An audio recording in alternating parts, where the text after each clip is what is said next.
കേരളം എന്ന വലിയ കോട്ടിൽ ഇനി പോരാട്ടം മുറുകുന്നു. 140 മണ്ഡലങ്ങളുടെ ഭാവി നിർണ്ണയിക്കുന്ന പോരാട്ടം.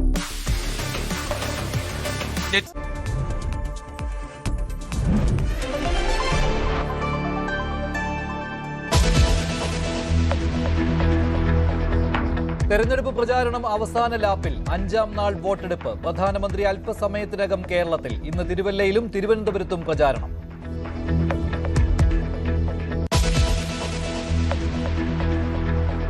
ബി.ജെ.പി. CPM ഡീൽ ആവർത്തിച്ചും പ്രധാനമന്ത്രിയെ കടന്നാക്രമിച്ചും രാഹുൽ ഗാന്ധി. സ്വർണ്ണക്കൊള്ളയെക്കുറിച്ച് മോദി പറയാത്തത് മുഖ്യമന്ത്രിയെ സഹായിക്കാനെന്ന് രാഹുൽ. അവസരവാദികൾ CPM-ൽ തുടരുന്നുവെന്നും വിമർശനം. രാഹുലിനൊപ്പം വേദിയിൽ ജി സുധാകരനും.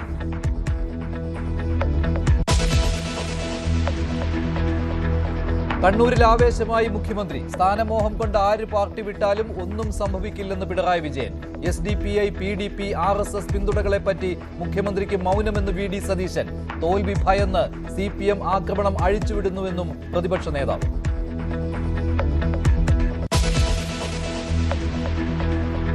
പേരാമ്പ്രയിൽ ആരോപണ പോര് കടുക്കുന്നു.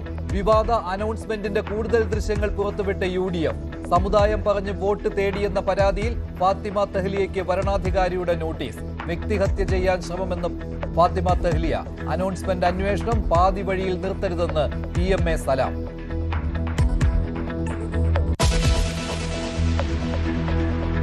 തെരഞ്ഞെടുപ്പ് അടുത്തിരിക്കെ സംസ്ഥാനത്ത് വ്യാപകമായി പണക്കടത്ത്. കർണാടകത്തിൽ നിന്ന് കഴക്കൂട്ടം വഴി ബസ്സിലെത്തിച്ച 17.5 ലക്ഷം രൂപ പിടിച്ചെടുത്ത എക്സൈസ്. കണ്ണൂർ, പയ്യന്നൂർ, കണ്ടോത്ത് കാറിൽ കടത്തിയ 7.5 ലക്ഷം രൂപ പിടികൂടി.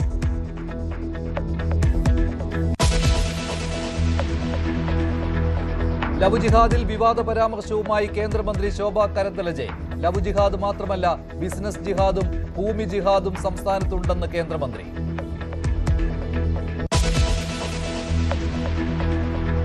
FCRA നിയമ ഭേദഗതിയിൽ കേന്ദ്രം പിന്നോട്ട്. FCRA തൽക്കാലം നടപ്പാക്കില്ലെന്ന് കേന്ദ്രമന്ത്രി കിരൺ റിജിജു ഉറപ്പു നൽകിയതായി ലത്തീൻ സഭ. നടക്കുന്നത് നുണപ്രചാരണമെന്നും ആശങ്ക വേണ്ടെന്നും കിരൺ റിജിജു.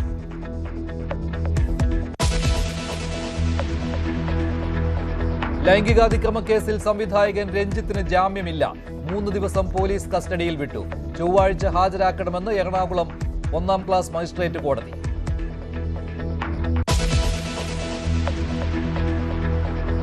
മലപ്പുറത്ത് ഭാര്യയെയും 2 മക്കളെയും അതിക്രൂരമായി കൊന്ന പ്രതി 13 വർഷങ്ങൾക്ക് ശേഷം പിടിയിൽ. കസ്റ്റഡിയിലായത് ജാമ്യം കിട്ടി ഒളിവിൽ പോയ മുഹമ്മദ് ഷെരീഫ്. ഭാര്യയെയും മക്കളെയും സ്കൂട്ടറിൽ കയറ്റി വെള്ളത്തിൽ തള്ളിയിട്ട് കൊന്നെന്ന് കേസ്.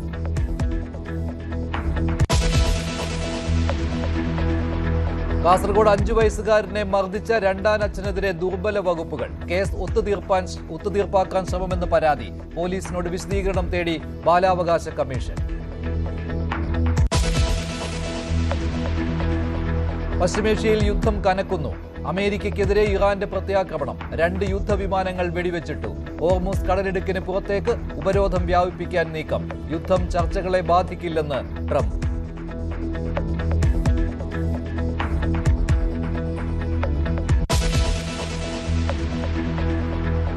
തെരഞ്ഞെടുപ്പ് വാർത്തകളാണ് ആദ്യം. 5ാം ദിവസം കേരളം വിധി എഴുതും. പരസ്യ പ്രചാരണത്തിന് ഇനി പാർട്ടികൾക്ക് മുന്നിലുള്ളത് ഇന്നടക്കം 4 ദിവസം മാത്രമാണ്. 3 മുന്നണികളുടെയും പ്രചാരണം ടോപ്പ് ഗിയറിലാണ് ഇപ്പോൾ. NDA ക്യാമ്പിന് ആവേശം പകരാൻ പ്രധാനമന്ത്രി നരേന്ദ്രമോദി അല്പസമയത്തിനകം കേരളത്തിൽ എത്തും. വൈകിട്ട് 5-ന് തിരുവനന്തപുരത്ത് കിള്ളിപ്പാലം മുതൽ കരമന വരെ റോഡ് ഷോ നടത്തും. തിരുവല്ലയിലും പൊതുപരിപാടിയുണ്ട്. FCRA നിയമ ഭേദഗതി അടക്കമുള്ള വിവാദങ്ങളിൽ പ്രധാനമന്ത്രി എന്തു പറയും എന്നതിലാണ് ആകാംക്ഷ. UDFന് ആവേശം പകർന്ന് രാഹുൽ ഗാന്ധിയും കേരളത്തിലുണ്ട്. ആദ്യം ഡാൻ കുര്യൻ തയ്യാറാക്കിയ റിപ്പോർട്ട്. തെക്കൻ കേരളത്തിലെ BJPയുടെ തെരഞ്ഞെടുപ്പ് ആവേശം പാരമ്യത്തിൽ എത്തിച്ചുകൊണ്ടാണ് പ്രധാനമന്ത്രി നരേന്ദ്രമോദി ഇന്ന് ഉച്ചയ്ക്ക് 2:30 തിരുവനന്തപുരത്ത് വിമാനത്തിലെത്തുക. അവിടെ നിന്ന് അദ്ദേഹം ഹെലികോപ്റ്റർ മാർഗമാണ് പെരുന്ന NSS കോളേജ് ഗ്രൗണ്ടിലേക്ക് പോകുന്നത്.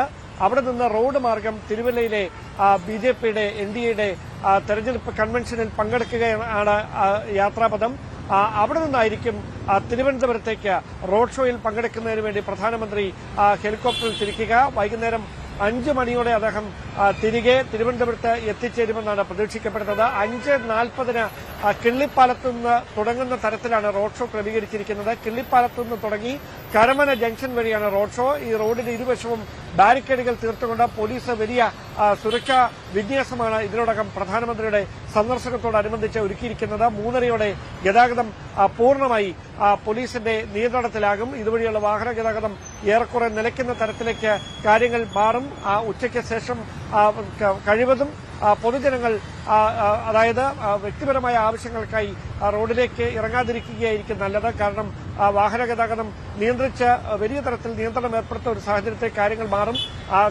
തിരുവനന്തപുരം, നേമം, കഴക്കൂട്ടം, വട്ടിയൂർക്കാവ് ഉൾപ്പെടെയുള്ള മണ്ഡലങ്ങളിലെ പ്രതിനിധികൾ അല്ലെങ്കിൽ സ്ഥാനാർത്ഥികൾ അടക്കം പ്രധാനമന്ത്രിക്കൊപ്പം ഈ റോഡ് ഷോയുടെ ഭാഗമാകും. ഏതാണ്ട് 50,000-ഓളം പ്രവർത്തകർ വിവിധ മണ്ഡലങ്ങളിൽ നിന്നായി ഈ റോഡ് ഷോയിൽ പങ്കെടുക്കുമെന്നാണ് BJP സംസ്ഥാന നേതൃത്വം അറിയിച്ചിരിക്കുന്നത്. അതുകൊണ്ട് തന്നെ ഏറ്റവും പ്രധാനപ്പെട്ട ഒരു കാര്യം, തെരഞ്ഞെടുപ്പിന് ദിവസങ്ങൾ മാത്രം ബാക്കി നിൽക്കുന്ന ഒരു സാഹചര്യത്തിൽ എന്ത് പ്രചാരണ വിഷയങ്ങൾ ഉയർത്തിക്കൊണ്ടാകും പ്രധാനമന്ത്രിയുടെ കേരള സന്ദർശനം എന്നത് തന്നെയാണ്. ശബരിമല വിഷയവും സ്വർണ്ണക്കൊള്ളയുമൊക്കെ പരാമർശിക്കുന്നതിനപ്പുറത്തേക്ക് ക്രൈസ്തവ ന്യൂനപക്ഷങ്ങൾക്കിടയിൽ FCR നിയമ ഭേദഗതിയുമായി ഉയർന്നുവന്ന ആശങ്കകൾ പരിഹരിക്കുന്നതിന് ഏതെങ്കിലും തരത്തിലുള്ള പ്രസ്താവനകൾ പ്രധാനമന്ത്രി നരേന്ദ്രമോദിയുടെ ഭാഗത്തു നിന്നുണ്ടാകുമെന്നറിയാൻ ക്രൈസ്തവ ലോകവും ഉറ്റുനോക്കുകയാണ്. കാരണം കഴിഞ്ഞ ദിവസം കേന്ദ്രമന്ത്രി കിരൺ റിജിജുവുമായി സംസ്ഥാനത്തെ വിവിധ സഭാതലവന്മാർ നടത്തിയ കൂടിക്കാഴ്ചയിൽ ഈ സഭാ കാലയളവിൽ FCR നിയമ ഭേദഗതി പരിഗണിക്കുകയില്ല എന്ന കൃത്യമായ ഉറപ്പ് നൽകിയിട്ടുണ്ട്. ആശങ്കകൾ പരിഹരിച്ചുകൊണ്ട് മാത്രമേ ഇത്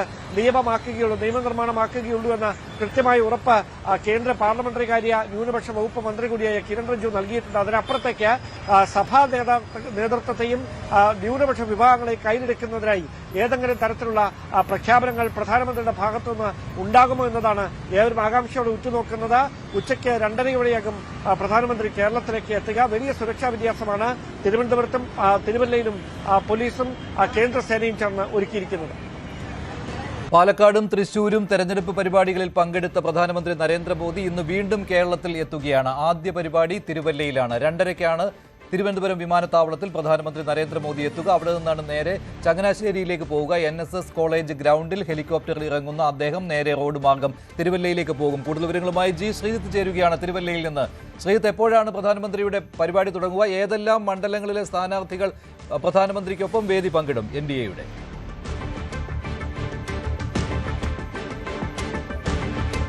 മഞ്ജുഷ, ഏതാണ്ട് പത്തനംതിട്ട ജില്ലയിലെ ഏതാണ്ട് എല്ലാ മണ്ഡലം, തൊട്ടടുത്തുള്ള ചങ്ങനാശ്ശേരി പോലുള്ള മണ്ഡലങ്ങൾ, അങ്ങനെ സമീപ മണ്ഡലങ്ങളിലൊക്കെ സ്ഥാനാർത്ഥികൾ എത്തിച്ചേരും എന്നുള്ളതാണ് നമുക്ക് അറിയാൻ സാധിക്കുന്നത്. എന്തായാലും തിരുവല്ല വലിയ ആവേശത്തിലാണ്. ഒരുപക്ഷെ ഈ ദിവസങ്ങളിൽ പാലയിൽ എത്തുമെന്നായിരുന്നു പ്രതീക്ഷിച്ചിരുന്നത്. പക്ഷേ അതിനപ്പുറം തിരുവല്ലയിലേക്ക് വരുമ്പോൾ, പ്രത്യേകിച്ച് പത്തനംതിട്ട ജില്ല BJP കാര്യമായി പ്രതീക്ഷ അർപ്പിക്കുന്ന ജില്ലയാണ്. തിരുവല്ലയും തൊട്ട് അപ്പുറത്ത് ആറന്മുളയും എല്ലാം വലിയ പ്രതീക്ഷയുള്ള സ്ഥലങ്ങളാണ്. അവിടേക്ക് അദ്ദേഹം എത്തുമ്പോൾ ജനം വലിയ ആവേശത്തിലാണ്. ചേട്ടാ, എങ്ങനെയുണ്ട്? നല്ല ആൾക്കാരല്ലേ, ആവേശത്തിലാണ് ചേട്ടാ. എന്താ ആവേശത്തിന്റെ കാര്യമല്ല, എല്ലാം അഴിമതി ജയിക്കത്തില്ല. ചേട്ടാ, എങ്ങനെയുണ്ട് ഇത്തവണ ജില്ലയിലേക്ക് അദ്ദേഹം വരുമ്പോൾ നിങ്ങളുടെ ഒരു പ്രതീക്ഷ എന്താ? തീർച്ചയായിട്ടും നമുക്ക് ഇവിടുത്തെ ജനങ്ങളുടെ ഒരു ആവേശമാണ് നമുക്കിപ്പോൾ കാണാൻ പോകുന്നത്. ആളുണ്ടാവും കാര്യം എറണാകുളത്തെക്കാളും ആൾ പ്രതീക്ഷിക്കും. ചേട്ടാ, എന്ത് പറയുന്നു? വരട്ടെ, നമ്മുടെ മോദിജി വരികയാണ്. നമ്മളിവിടെ കേരള ഭരണം പിടിക്കും. കേരളത്തിന്റെ അഭിമാനമല്ലേ. തിരുവല്ലയിൽ നിങ്ങളുടെ ഒരു പ്രതീക്ഷ എന്താ? തീർച്ചയായും അനൂപ് ആന്റണി വമ്പിച്ച പുരുഷത്തോടുകൂടി തിരുവല്ല വിജയിക്കും.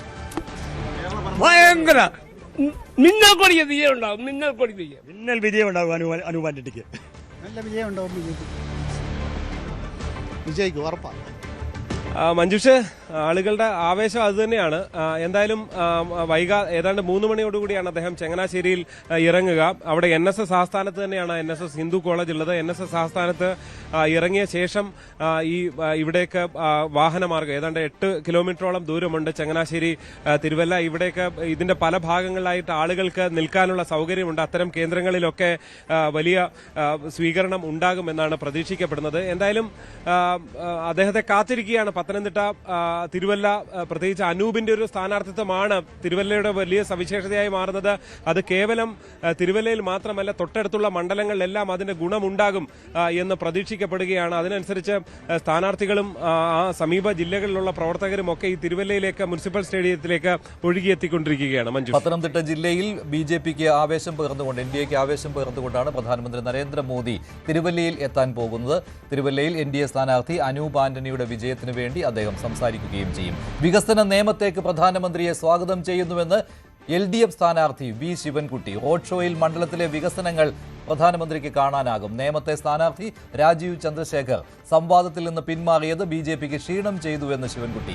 ഇനിയും പരസ്യ സംവാദം ആകാമെന്നാണ് രാജീവ് ചന്ദ്രശേഖറിനോട് പറയാനുള്ളത്. പൊതുയിടങ്ങളിൽ നിന്ന് LDFന്റെ പ്രചാരണ ബോർഡുകൾ എടുത്തുമാറ്റിയെന്നും പ്രധാനമന്ത്രിയുടെ പ്രചാരണ ബോർഡുകൾ നീക്കിയിട്ടില്ലെന്നും വി ശിവൻകുട്ടി കുറ്റപ്പെടുത്തി. അദ്ദേഹത്തെ വികസിത നിയമത്തേക്ക് ഞാൻ സ്വാഗതം ചെയ്യുകയാണ്. പ്രധാനമന്ത്രി കിള്ളിപ്പാലം ജംഗ്ഷനിൽ പാപ്പനംകോട് ഭാഗത്തേക്ക് റോഡ് ഷോ നടത്തുന്നുവെന്നാണ് ഞാൻ മനസ്സിലാക്കിയിരിക്കുന്നത്. അതിലെനിക്ക് ഏറെ സന്തോഷമുണ്ട്.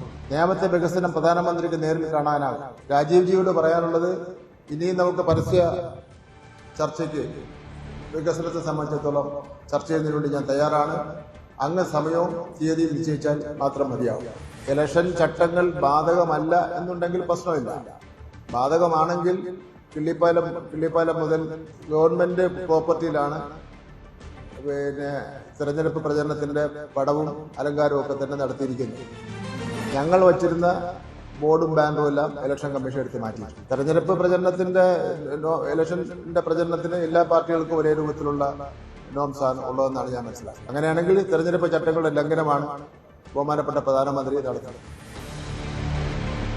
അമ്പലപ്പുഴയിലെ തെരഞ്ഞെടുപ്പ് വേദിയിൽ രാഹുൽ ഗാന്ധി സംസാരിച്ചു. ശബരിമല സ്വർണ്ണക്കൊള്ള ആരോപണം ആവർത്തിക്കുകയായിരുന്നു രാഹുൽ. സദാസമയവും ക്ഷേത്രങ്ങളെക്കുറിച്ച് പറയുന്ന പ്രധാനമന്ത്രി കേരളത്തിൽ സ്വർണ്ണക്കൊള്ളയെക്കുറിച്ച് പറയാത്തത് LDFനെയും മുഖ്യമന്ത്രിയെയും സഹായിക്കാനാണെന്ന് രാഹുൽ ഗാന്ധി ആരോപിച്ചു. പ്രതികരണം ആലപ്പുഴ പ്രചാരണ പരിപാടിയിലാണ് ഉണ്ടായത്. Why does Narendra Modi not attack your chief minister? Why does he not attack his family? Forget that. Narendra Modi in every single speech mentions God, mentions temples, mentions religion. Every second speech of his is how somebody has insulted some god, or somebody has insulted his religion, somebody has insulted a temple. Every speech. The most valued temple in Kerala, gold is stolen from that temple. Gold is stolen from Lord Ayyappa's temple. It is replaced by brass. Prime Minister comes to Kerala, does not say a word about it. He's forgotten God, he's forgotten the temple, he's forgotten religion because he wants to help the Chief Minister and the LDF. Truth is he knows that LDF can never challenge Narendra Modi in India. G. Sudhakaran CPM വിട്ട സാഹചര്യവും രാഹുൽ ഗാന്ധി പരാമർശിച്ചു. LDFന് ആശയപരമായ മാറ്റമുണ്ടായതുകൊണ്ടാണ് G. Sudhakaran Congress വേദിയിൽ എത്തിയതെന്നാണ് രാഹുൽ പറഞ്ഞത്. നയങ്ങളിൽ മാറ്റം വന്നു എന്നതാണ് G. സുധാകരന്റെ മാറ്റം. ഇടതുപക്ഷത്തെ നേതാക്കൾക്ക് അത് മനസ്സിലായിട്ടുണ്ട്. അവസരവാദ നയം സ്വീകരിക്കുന്നവർ LDFൽ തുടരുകയും ചെയ്യുന്നു. പ്രത്യയശാസ്ത്രത്തിൽ വിശ്വസിച്ചവർ വഞ്ചിക്കപ്പെട്ടുവെന്ന് കരുതുന്നുവെന്നും രാഹുൽ ഗാന്ധി പറഞ്ഞു.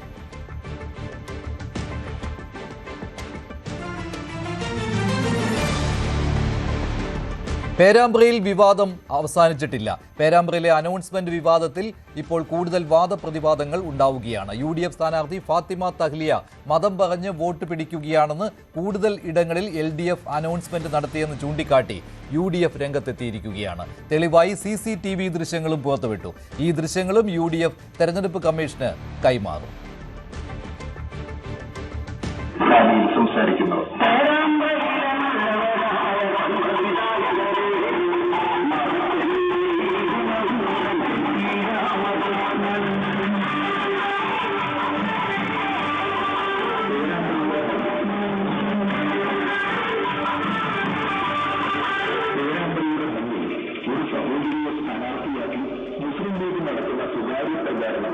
നമ്മുടെ വോട്ടുകൾ നമ്മുടെ കൗമുദി കുട്ടിക്ക് എന്നാണ്. അത് മത ഏകീകരണത്തിന്റെ ചിഹ്നം കൂടിയാണ് മുസ്ലിം ലീഗ് നടത്തുന്നത്. മതവർഗീയതയുടെ തന്ത്രമാണ് പേരാമ്പ്രയുടെ തെരഞ്ഞെടുപ്പ് യോഗത്തിൽ അവർ നടത്തുന്നത്.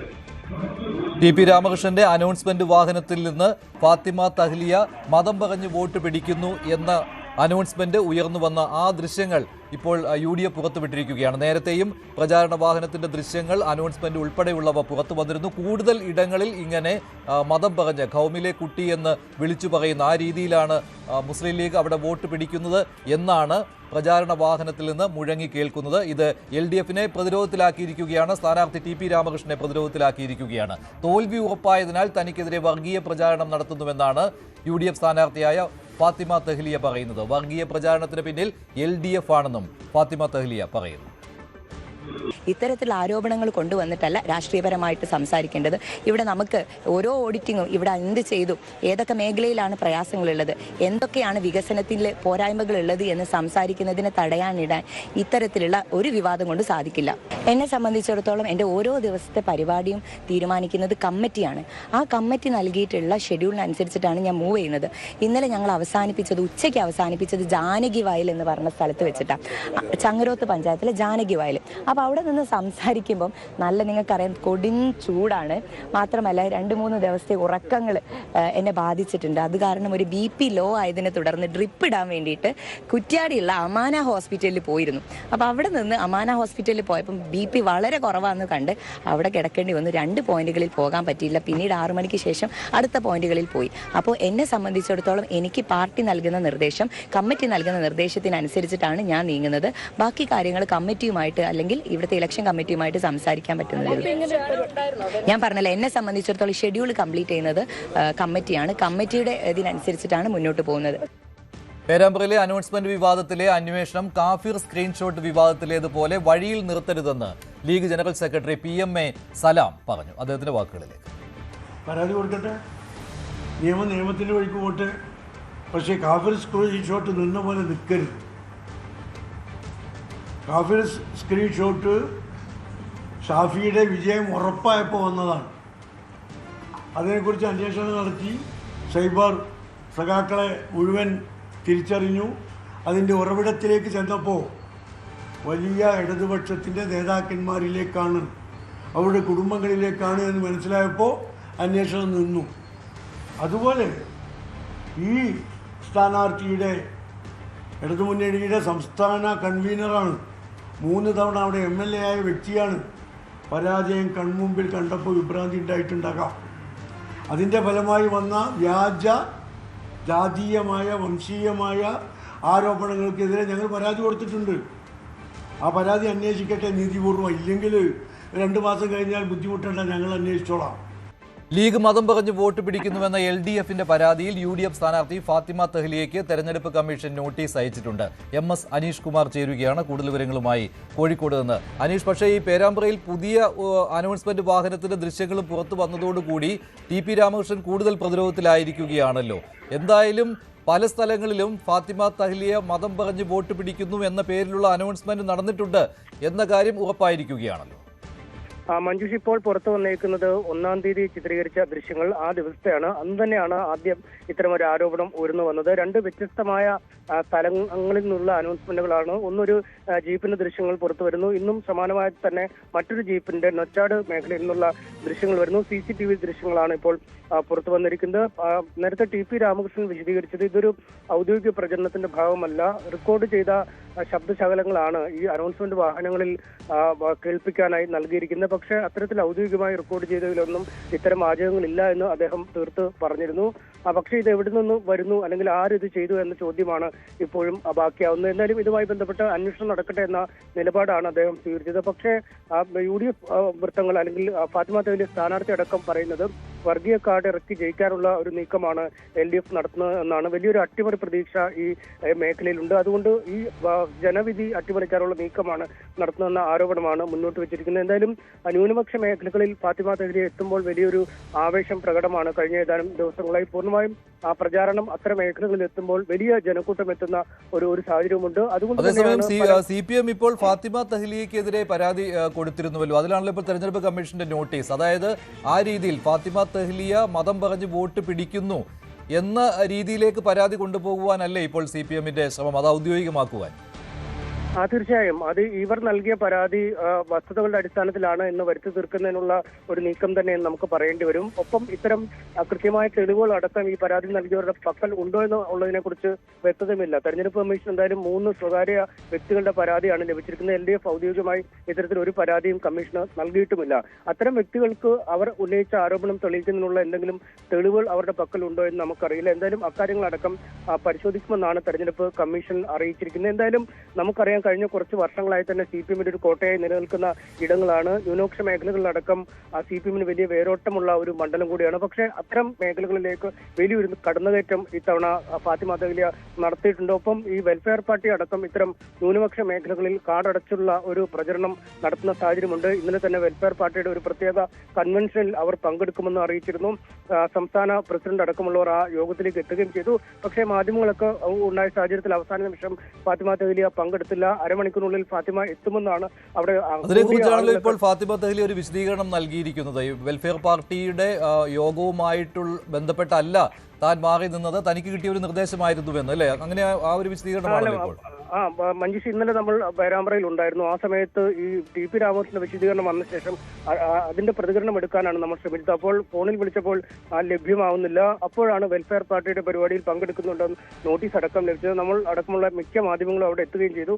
ആ സമയത്ത് അവിടുത്തെ സംഘാടകർ പറഞ്ഞത് തൊട്ടടുത്തുള്ള ഒരു വീട്ടിലുണ്ട് ഫാത്തിമ, അരമണിക്കൂറിനുള്ളിൽ ഇവിടേക്ക് എത്തുമെന്ന് അറിയിക്കുകയും ചെയ്തിരുന്നു. പക്ഷേ വളരെ പെട്ടെന്ന് ചില കൂടിയാലോചനകൾ അവിടെ നടക്കുന്നത് നമ്മൾ കണ്ടു. എന്നോട് തന്നെ ചില ആളുകൾ വന്ന് ചോദിച്ചു, നിങ്ങളോട് ആര് പറഞ്ഞിട്ടാണ് നിങ്ങൾ ഈ ചടങ്ങിനെ കുറിച്ച് അറിഞ്ഞത്, ഇത് എങ്ങനെയാണ് എത്തിയതെന്നൊക്കെ, ഇത്രയധികം മാധ്യമങ്ങൾ വരാൻ എന്താണ് കാരണം എന്നൊക്കെ ചോദിക്കുകയൊക്കെ ചെയ്തു. അത് കഴിഞ്ഞ് അവിടെ നിന്ന സംഘാടകരിൽ ചിലർ പ്രാദേശികമായ ആളുകൾ വീഡിയോ കോൾ വിളിക്കുകയും ഫോട്ടോ എടുക്കുകയും ഒക്കെ ചെയ്യുന്നത് നമ്മൾ കാണുന്നുണ്ട്. അതിനുശേഷമാണ് പെട്ടെന്ന് സംഘാടകരിൽ ഒരാൾ വന്ന് പറയുന്നത് ഫാത്തിമ തെഹ്ലിയ എത്തില്ല, അവർ തെരഞ്ഞെടുപ്പ് പ്രചരണത്തിനിടെ അവരുടെ BP താഴ്ന്നു, അതുകൊണ്ട് ആശുപത്രി പ്രവേശിപ്പിക്കും, അതുകൊണ്ട് ഈ പരിപാടി ഉപേക്ഷിച്ചു എന്ന് പറയുന്നത്. പക്ഷേ ഫാത്തിമ തെഹ്ലിയ നൽകിയ വിശദീകരണം ഇന്നിപ്പോൾ പറഞ്ഞത് തന്റെ ഷെഡ്യൂളിൽ ഇങ്ങനൊരു പരിപാടി ഉണ്ടായിരുന്നില്ല, UDF കമ്മിറ്റിയാണ് തന്റെ പര്യടനങ്ങൾ നിശ്ചയിക്കുന്നത്, അതുകൊണ്ട് ഷെഡ്യൂളിൽ ഇല്ലാഞ്ഞ പരിപാടി എന്നാണ് അവർ പറയുന്നത്. പക്ഷേ ജമാഅത്തെ ഇസ്ലാമിയുടെ അല്ലെങ്കിൽ വെൽഫെയർ പാർട്ടിയുടെ നോട്ടീസിലടക്കം വ്യക്തമായി തന്നെ പറയുന്നുണ്ടായിരുന്നു ഫാത്തിമ എത്തുമെന്ന്. അവിടുത്തെ ആളുകളും സ്ത്രീകളടക്കമുള്ള ഒരു വലിയ നിര ആളുകൾ ആ പരിപാടിയിലേക്ക് എത്തിയിരുന്നു. അവരും ഫാത്തിമ തെഹ്ലിയ എത്തുമെന്ന പ്രതീക്ഷയൊക്കെ തന്നെയാണ് വന്നത്. പക്ഷേ എന്താണ് ഇനിയിപ്പോൾ സ്ഥാനാർത്ഥി ഇവരൊരു ആശയവിനിമയം നടത്തിയില്ല, അല്ലെങ്കിൽ സ്ഥാനാർത്ഥി വരുമെന്ന പ്രതീക്ഷയിൽ നിശ്ചയിച്ച പരിപാടി ആണോ എന്നൊന്നും നമുക്ക് പറയാൻ കഴിയില്ല. എന്തായാലും ഫാത്തിമ തന്നെയാണ് ആ പരിപാടിയിൽ പങ്കെടുക്കണമോ വേണ്ടയോ എന്ന കാര്യത്തിൽ തീരുമാനം എടുക്കേണ്ടതും അവർ നൽകുന്ന വിശദീകരണം തന്നെയാണ് നമുക്ക്. MS അനീഷ് കുമാറാണ് വിവരങ്ങൾ നൽകിയത്. പേരാമ്പ്ര സംസ്ഥാനത്ത് മുഴുവൻ ശ്രദ്ധേയമാവുകയാണ്. മതം പറഞ്ഞ് ഫാത്തിമ തെഹ്ലിയ UDF സ്ഥാനാർത്ഥി വോട്ട് പിടിക്കുകയാണ് എന്ന രീതിയിൽ LDF നടത്തിയ അനൗൺസ്മെന്റ് ആണ് ഇപ്പോഴും വിവാദം കൊഴുക്കുവാൻ കാരണം. ഇത്തരത്തിലുള്ള അനൗൺസ്മെന്റ് വാഹനത്തിന്റെ കൂടുതൽ ദൃശ്യങ്ങൾ UDF പുറത്തുവിടുകയാണ്. കള്ളപ്രചാരണമാണ് LDF നടത്തുന്നത്, വർഗീയമായ പ്രചാരണം നടത്തുകയാണ് LDF എന്ന രീതിയിലുള്ള പരാതികൾ UDFിൽ നിന്ന് ഉണ്ടായിക്കൊണ്ടിരിക്കുകയാണ്. വടകരയിലെ കാഫിർ സ്ക്രീൻഷോട്ട് പോലെയായി മാറുകയാണ് പേരാമ്പ്രയിലെ അനൗൺസ്മെന്റ് വിവാദവും. CPMനെതിരെ വീണ്ടും SDPI വിഷയമുയർത്തി VD സതീശൻ. SDPI തീവ്രവാദ സംഘടനയെന്നാണ് CPMന്റെ പാർട്ടി കോൺഗ്രസിൽ പറയുന്നത്. ഇതിനെ കാറ്റിൽ പറത്തിയാണ് തെരഞ്ഞെടുപ്പിൽ ഒന്നിച്ച് മത്സരിക്കുന്നതെന്നും VD സതീശൻ ആരോപിച്ചു. SDPI PDP RSS പിന്തുണകളെപ്പറ്റി മുഖ്യമന്ത്രിക്ക് ഒന്നും പറയാനില്ല. കാപട്യമേ നിന്റെ പേരോ പിണറായി എന്ന് ചോദിക്കേണ്ടി വരുന്നുണ്ടെന്നും സതീശൻ പറഞ്ഞു. വെൽഫെയർ പാർട്ടി UDFന് പിന്തുണ കൊടുത്തു എന്ന് പറഞ്ഞ് ബഹളമുണ്ടാക്കിയ മുഖ്യമന്ത്രി ഇപ്പൊ SDPIയുടെ പിന്തുണയെക്കുറിച്ചും PDPയുടെ പിന്തുണയെക്കുറിച്ചും RSSന്റെ പിന്തുണയെക്കുറിച്ചും മൗനമാണ് പറയാൻ. ഒന്നും പറയാനില്ല. മുഖ്യമന്ത്രി, നിങ്ങൾ ഈ പാർട്ടിക്കാരനാണല്ലോ, പാർട്ടി കോൺഗ്രസിന്റെ തീരുമാനം വായിക്കണം. പാർട്ടി കോൺഗ്രസിൽ പറഞ്ഞിരിക്കുന്നത് SDPI എക്സ്ട്രീം ഔട്ട്ഫിറ്റ് എന്നാണ്, തീവ്രവാദ സംഘടന എന്നാണ് CPMന്റെ പാർട്ടി കോൺഗ്രസിൽ പറഞ്ഞിരിക്കുന്നത്. ഞാൻ മുഖ്യമന്ത്രി വായിച്ചില്ലെങ്കിൽ ഞാൻ അദ്ദേഹത്തിന് അയച്ചു തരാം. പാർട്ടി കോൺഗ്രസിലെ ആ ഖണ്ഡിക ഞാൻ അയച്ചു തരാം. SDPI തീവ്രവാദ സംഘടനയാണെന്ന് CPM പാർട്ടി കോൺഗ്രസ് പ്രഖ്യാപിച്ച അവരുമായി കൂട്ടുചേർന്നാണ് മുഖ്യമന്ത്രിയുടെ നേതൃത്വത്തിൽ, പിണറായി വിജയന്റെ നേതൃത്വത്തിൽ ഈ തെരഞ്ഞെടുപ്പിലെ മത്സരിക്കുന്നത്. കാപട്യമോ നിന്റെ പേരാണോ പിണറായി വിജയൻ എന്ന് ചോദിക്കേണ്ട സ്ഥിതിയിലേക്ക് വരികയാണ്. പാർട്ടി കോൺഗ്രസിന്റെ തീരുമാനത്തെ പോലും കാറ്റിൽ പറത്തിക്കൊണ്ടാണ് ഇവരവിടെ. പിന്നെ എന്തു പാർട്ടി കോൺഗ്രസ്സാണ്? എന്തു പാർട്ടിയാണ്? അപ്പോൾ ഇവിടെ എല്ലാ തീരുമാനവും എടുക്കും. അഖിലേന്ത്യാ കമ്മിറ്റിയൊക്കെ അതിന്റെ താഴെയാണ് എന്നുള്ള നിലയിലേക്കാണ് കാര്യങ്ങൾ വരുന്നത്. തെരഞ്ഞെടുപ്പ് സർവേകൾ തട്ടിക്കൂട്ടാണെന്ന് പ്രതിപക്ഷ നേതാവ് VD സതീശൻ. അവയൊന്നും ജനവികാരം പ്രതിഫലിപ്പിക്കുന്നവയല്ല, പെയ്ഡ് സർവേകളാണ് പുറത്തു വരുന്നത്. ഒപ്പത്തിനൊപ്പമാണ് എന്ന് വരുത്തി തീർക്കാനാണ് ഇപ്പോൾ നീക്കം നടക്കുന്നതെന്ന് VD സതീശൻ. UDF വ്യക്തമായ ഭൂരിപക്ഷത്തോടെ തിരിച്ചുവരും, 100-ലധികം സീറ്റുകൾ നേടുമെന്നും അദ്ദേഹം ആവർത്തിച്ചു. തെരഞ്ഞെടുപ്പിനോടനുബന്ധിച്ച് പല തട്ടിക്കൂട്ടിയ സർവേകളും പുറത്തു വരികയാണ്. ഈ സർവേകളിൽ ഭൂരിഭാഗവും പെയ്ഡ് സർവേകളാണ്, പൈസ കൊടുത്തിട്ടുണ്ടാക്കിയിരിക്കുന്ന സർവേകളാണ്, ഒരു വിശ്വാസ്യതയില്ലാത്ത സർവേകളാണ്. ഇത് പാർലമെന്റ് ഇലക്ഷൻ അങ്ങനെ തന്നെയായിരുന്നു. ഈ സർവേകളിലൊന്നും ഒരു കാര്യമില്ല. ഇത് പലതും നമുക്കറിയാം, തട്ടിക്കൂട്ടിയ സർവേകളാണ്. യഥാർത്ഥത്തിലുള്ള ജനവികാരം പ്രതിഫലിക്കുന്ന സർവേകളല്ല. ജനവികാരം കൃത്യമാണ്. ഞങ്ങൾ എല്ലാ തെരഞ്ഞെടുപ്പിലും കൃത്യമായി ഞങ്ങൾ പറഞ്ഞിട്ടുണ്ട് എന്ത് സംഭവിക്കാൻ പോകുന്നത്. ഈ കഴിഞ്ഞ 5 കൊല്ലത്തിനിടയിൽ ഒരു തെരഞ്ഞെടുപ്പിലും ഞങ്ങൾ പറഞ്ഞത് അങ്ങോട്ടും ഇങ്ങോട്ടും മാറിയിട്ടില്ല. ഈ തെരഞ്ഞെടുപ്പിലും 100-ലധികം സീറ്റുമായി UDF ഐക്യജനാധിപത്യ മുന്നണി അധികാരത്തിലേക്ക് തിരിച്ചു വരും. ഒരു സംശയമില്ല. സ്ഥാനമോഹം കൊണ്ട് എത്ര വലിയ ചെളിക്കുണ്ടിലാണ് TK ഗോവിന്ദൻ വീണതെന്ന് മുഖ്യമന്ത്രി. വിശ്വാസവഞ്ചനയ്ക്ക് പുറത്തുള്ള കാര്യമാണ് തളിപ്പറമ്പിൽ കണ്ടത്. കോൺഗ്രസിന് നല്ല രാഷ്ട്രീയ പോരാട്ടം നടത്തി അന്തസ്സോടെ തോൽക്കാമായിരുന്നല്ലോ എന്നും മുഖ്യമന്ത്രി ചോദിച്ചു. കൈരളി ന്യൂസിനെതിരെ തെരഞ്ഞെടുപ്പ് കമ്മീഷനും പോലീസിലും പരാതി നൽകി Congress. AICC general secretary KC Venugopal പണം കൈപ്പറ്റുന്നുവെന്ന് തോന്നിക്കുന്ന രീതിയിൽ ചിത്രം എഡിറ്റ് ചെയ്ത് പ്രചരിപ്പിച്ചെന്നാണ് പരാതി. ചിത്രം സാമൂഹ്യ മാധ്യമങ്ങളിൽ നിന്ന് അടിയന്തരമായി നീക്കം ചെയ്യണമെന്നും നിയമ നടപടി സ്വീകരിക്കണമെന്നും പരാതിയിൽ പറയുന്നുണ്ട്. AICC നിയമവിഭാഗം ചെയർമാൻ ഡോക്ടർ അഭിഷേക് സിംഗ്വിയാണ് പരാതി നൽകിയത്.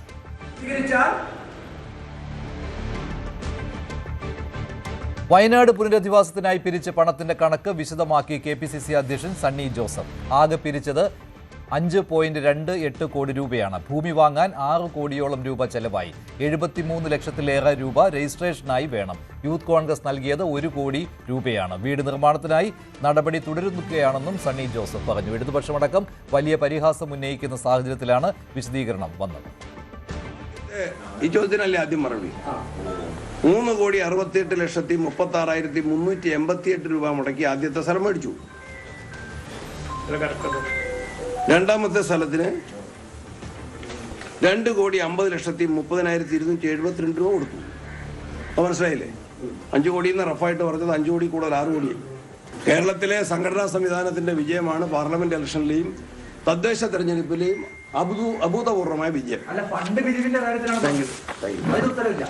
Thank you. ഫണ്ട് പിരിവും ഇത്രയും നടത്തിയതും സംഘടനാ സംവിധാനം അതിശക്തമാണ്. അതിശക്തമായ സംഘടനാ സംവിധാനം ഉള്ളതുകൊണ്ടാണ് പാർലമെന്റ് ഇലക്ഷനിലും തദ്ദേശ തെരഞ്ഞെടുപ്പിലും ഉപതെരഞ്ഞെടുപ്പുകളിലും വൻപിച്ച വിജയം കൊയ്യാൻ സാധിച്ചത്. ഇനി അസംബ്ലി തെരഞ്ഞെടുപ്പിൽ അതാവും. മലപ്പുറം വണ്ടൂരിൽ ശശി തരൂർ MPക്ക് നേരെയുണ്ടായ കയ്യേറ്റത്തിൽ ഒരാൾ അറസ്റ്റിലായി. കാളികാവ് സ്വദേശി ഉമ്മറിനെയാണ് പോലീസ് ജാമ്യമില്ലാ വകുപ്പ് പ്രകാരം അറസ്റ്റ് ചെയ്തത്. ഗൺമാന്റെ പരാതി അനുസരിച്ചാണ് നടപടി. കഴിഞ്ഞ ദിവസം രാത്രിയാണ് വണ്ടൂർ ചെള്ളിത്തോട് വെച്ച് ശശി തരൂരിന്റെ വാഹനം ഉമ്മറടക്കം 5 പേർ തടഞ്ഞു നിർത്തി പ്രശ്നമുണ്ടാക്കിയത്. തോൽവി ഭയന്ന് CPM വ്യാപക ആക്രമണങ്ങൾ നടത്തുകയാണെന്ന് പ്രതിപക്ഷ നേതാവ് VD സതീശൻ ആരോപിച്ചു. കഴിഞ്ഞ ദിവസം രാത്രിയാണ് വണ്ടൂരിൽ തെരഞ്ഞെടുപ്പ് പര്യടനത്തിനെത്തിയ ശശി തരൂരിനെ വണ്ടൂർ ചെള്ളിത്തോട് വെച്ച് ഒരു സംഘം തടഞ്ഞത്. അദ്ദേഹത്തിന്റെ വാഹനം വേഗത്തിൽ കടന്നു പോകുമ്പോൾ ഹോൺ മുഴക്കിയതാണ് പ്രകോപനത്തിന് കാരണമായതെന്നാണ് തടഞ്ഞവർ വിശദീകരിക്കുന്നത്. തുടർന്ന് അദ്ദേഹത്തെ തടഞ്ഞു വെക്കുകയും ഇത് ചോദിക്കാൻ ചെന്ന അദ്ദേഹത്തിന്റെ ഗൺമാനെ കയ്യേറ്റം ചെയ്യുകയും ചെയ്തു. തുടർന്ന് ഗൺമാന്റെ പരാതിയിലാണ് വണ്ടൂർ പോലീസ് കേസെടുത്തത്. 5 പേർക്കെതിരെയാണ് കേസെടുത്തത്. അതിൽ ഒരാളെയാണ് അറസ്റ്റ് ചെയ്തിട്ടുള്ളത്. കാളികാവ് സ്വദേശി ഉമ്മറാണ് ഈ സംഭവത്തിൽ അറസ്റ്റിലായിട്ടുള്ളത്. ഇയാളാണ് ഈ ഗൺമാനെ തടഞ്ഞു വെക്കുകയും അതേപോലെ തന്നെ അസഭ്യം പറയുകയും മറ്റും ചെയ്തിട്ടുള്ളതെന്നാണ് പോലീസ് പറയുന്നത്. മറ്റുള്ളവർക്ക് നോട്ടീസ് നൽകി വിട്ടയക്കുകയാണ് ചെയ്തത്. അവരും ഈ കേസിൽ നേരിട്ട് ഇടപെട്ടിട്ടില്ല. തടഞ്ഞ് ഈ വീഡിയോയിൽ ചിത്രീകരിക്കുകയായിരുന്നു എന്നാണ് അവർക്കെതിരെയുള്ള കുറ്റം. എന്താണെങ്കിൽ ഈ ഉമ്മർ എന്ന വ്യക്തി CPM പ്രവർത്തകനാണ് എന്നാണ് അറിയാൻ കഴിയുന്നത്. ഇയാൾ കാളികാവ് മേഖലയിലുള്ള ഒരു CPM പ്രവർത്തകനാണ്. അവിടെ സജീവമായിട്ട് CPMന്റെ പ്രവർത്തനങ്ങളിൽ പങ്കെടുക്കുന്ന ഒരാളാണ്. ഈ വാഹനത്തിലുള്ള ശശി തരൂരാണെന്ന് അറിഞ്ഞിട്ടും ഇത്തരത്തിൽ പെരുമാറി എന്നതാണ് രാഷ്ട്രീയമായിട്ട് ഇതിൽ വലിയ വിവാദമായിട്ട് കോൺഗ്രസ് കാണുന്നത്. ഇത് തോൽവി ഭയന്നുള്ള CPMന്റെ ശ്രമങ്ങളാണ് എന്നാണ് VD സതീശൻ പ്രതിപക്ഷ നേതാവ് ഇതിനെക്കുറിച്ച് പ്രതികരിച്ചത്. പിന്നെ തെരഞ്ഞെടുപ്പിൽ തോക്കുന്നപ്പോൾ വ്യാപകമായ അക്രമ സംഭവങ്ങൾ. ഇന്നലെ വളരെ വിശ്വപൗരനായ ലോകം മുഴുവൻ ആദരിക്കുന്ന ശ്രീ ശശി തരൂരിനെ വഴിയിൽ തടഞ്ഞ് ആക്രോശിച്ച് അദ്ദേഹത്തിന്റെ ഗൺമാനെ കയ്യേറ്റം ചെയ്യുകയും ചെയ്തു. കണ്ണൂർ ജില്ലയിൽ പല സ്ഥലത്തും നമ്മുടെ പ്രചരണ സാമഗ്രികൾ നശിപ്പിക്കുകയാണ് സംസ്ഥാനത്തുടനീളം. അത് തോൽവി മുന്നിൽ കണ്ടുകൊണ്ടുള്ള ഇവരുടെ ചില പ്രയാസങ്ങളാണ് ഈ കാണിക്കുന്നത്. അതിലൊന്നും UDFനെ തോൽപ്പിക്കാൻ കഴിയില്ല. UDF ജീവിക്കുന്നത് ജനമനസ്സിലാണ്.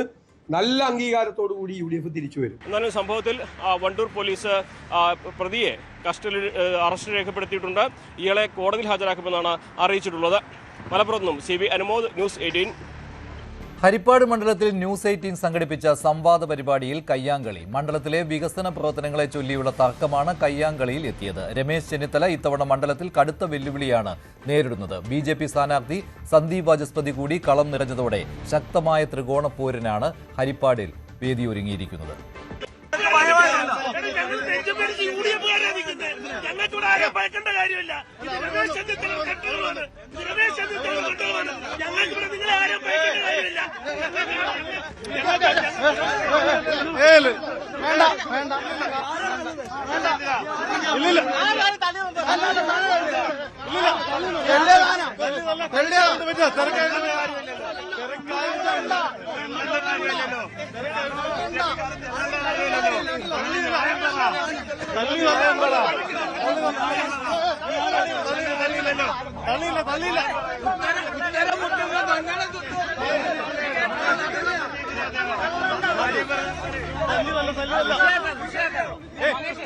തിരക്കി പറ്റി പോകാം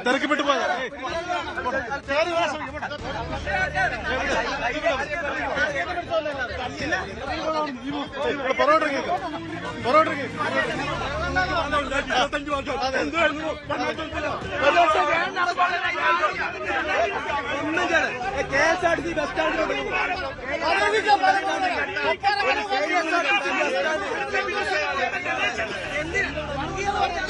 ഒരു കാര്യം വർഗീയത പറയുന്നുണ്ട്. BJP വർഗീയത പറയുന്നുണ്ട്. വോട്ട് തേടി അധികാരത്തിൽ നിങ്ങളല്ലേ? ഒരു കാര്യം കൂടി അല്ല. കേരളത്തിൽ ലവ് ജിഹാദ് മാത്രമല്ല ബിസിനസ് ജിഹാദും ഭൂമി ജിഹാദും ഉണ്ടെന്ന് കേന്ദ്രമന്ത്രി ശോഭാ കരന്തലജെ. FCRA ആർക്കും എതിരല്ല. നിയമപരമായി പണം കൊണ്ടുവരുന്നവർക്ക് ഒരു പ്രശ്നവുമില്ലെന്നും ശോഭാ കരന്തലജെ പറഞ്ഞു. Kerala students are going out for studies. Kerala youths are going out for employment. Kerala Hindus and Christians going out because of scary. उसको डरा रहे.